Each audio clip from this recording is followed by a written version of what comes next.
Hi, good afternoon. My name is Ifat and I'm going to present this topic today for the lecture. The topic is law of demand. So since this topic is related to economics, I really want to add that what exactly is economics, to give the overview that what basically we study in the economics and how the law of demand works. So basically economics is the study of how humans make decisions. Economics we study depending upon the demand, the production, the consumption and the transfer of wealth. Since we have these scarce resources, we have the limited resources, so we have to make choices for our demands, that what exactly we would have to demand at what point in time. So what is law of demand? To understand what is law of demand, we should know what is law first. So law basically is a system of rules which is followed by a particular community or as a country as a whole, if we talk about macroeconomics. So it's basically a set of rules, rule defining or a correct procedure, the right procedure we follow. That is law. And what is demand? So demand basically is an economic principle referring to the consumer's desire or wish to purchase goods and services. If any person has just the desire to buy a product, it doesn't become its demand until he has the willingness to buy that product too, or he is willing to actually pay the price for. For example, if I have a desire to own a Mercedes, it doesn't become my demand until I have the ability or the sufficient amount of money, whether if I'm willing to buy that particular product, only then it becomes my demand. So we consider demand in economics is when a desire or a wish plus the willingness of the same to buy it.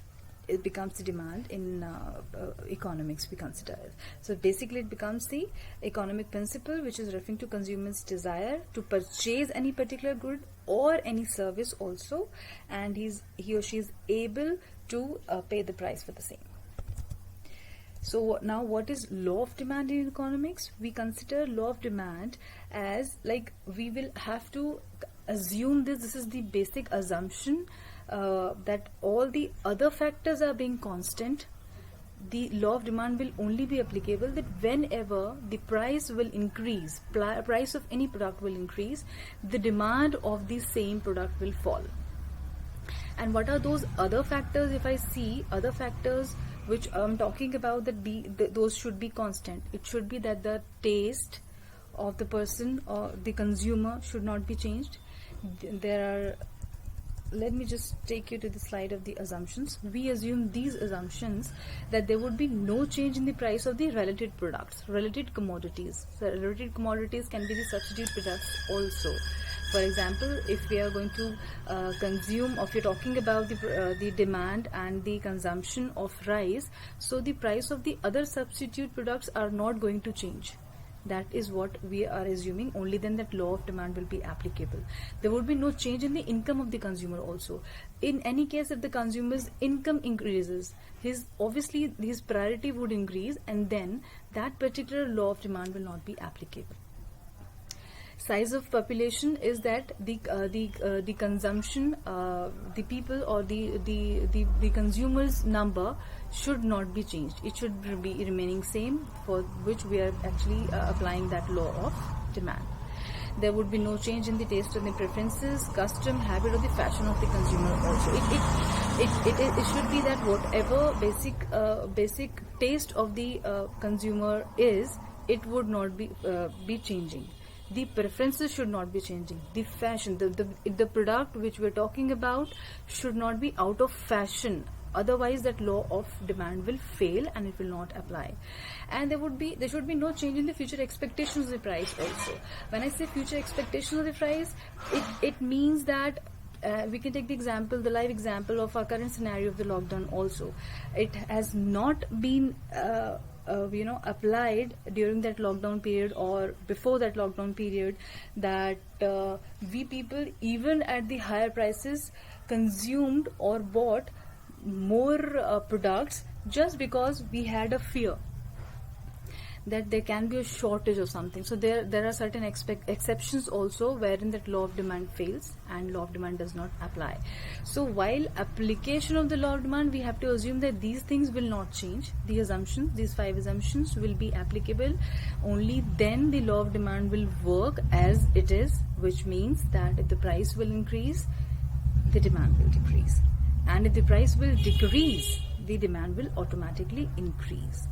Exceptions, if we talk about that, what are the exceptions? Exceptions basically are where the law of demand fails and it does not apply. It will not apply. So the first exception becomes the inferior goods. Inferior goods are the low quality products or the low quality service, basically, which on which this particular law does not apply. There was an economist called Robert Griffin who has just done some experiment, and he just saw that there was some at some point in time some British low paid workers, they consumed the quantity of rice at a higher even at a higher price. So there that law of demand failed because they were so low paid workers that they were not able to afford the other products or the goods available in the market. So they consumed the inferior goods only, even at a higher price. Next exception becomes the prestige value.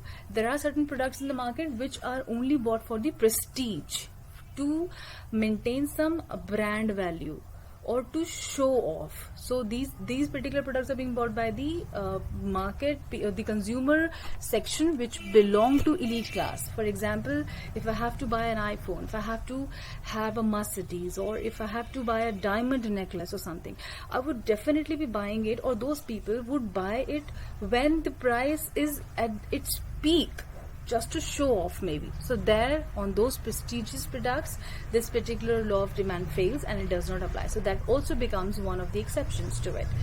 Price expectation becomes one of the important exception to law of demand, which means that in any case, if we through some means we understand if the price of that particular same product is going to either be high or low in future, then of course our demand, depending upon that particular expectation, will not be the same.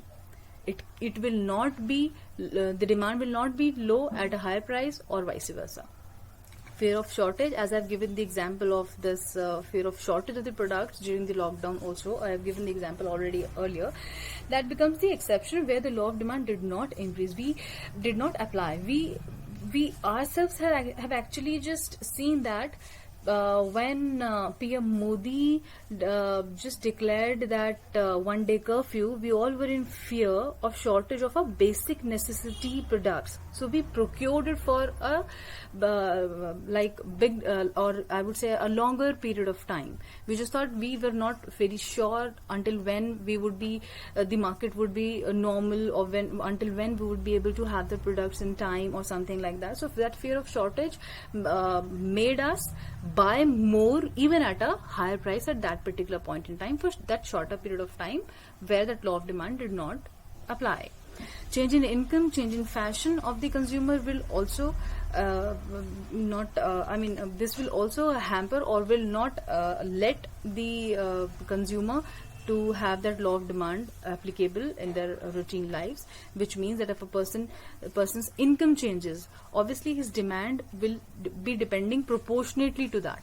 If his income increases, he will shift himself to some other better or prestigious products rather than he would be choosing to buy the same product, and vice versa also. If the person's income decreases, we then have to again make the choices and choose that what is our priority, what should we be actually choosing at first, and what we have to prioritize the things that way, the demands.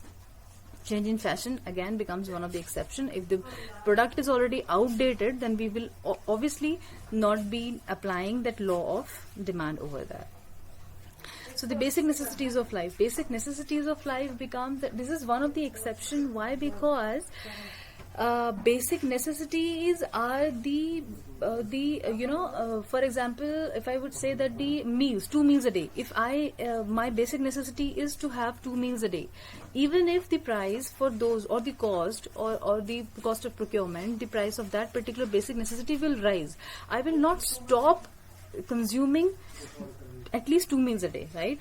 Or basic necessity of life, the best example would be salt. If I say salt, even if the price of the salt will rise in the market, we will not start consuming it less, would we? No, we would not do it. So this also becomes one of the exception to law of demand, that even if the price is going up or going high, we would not be reducing our demand.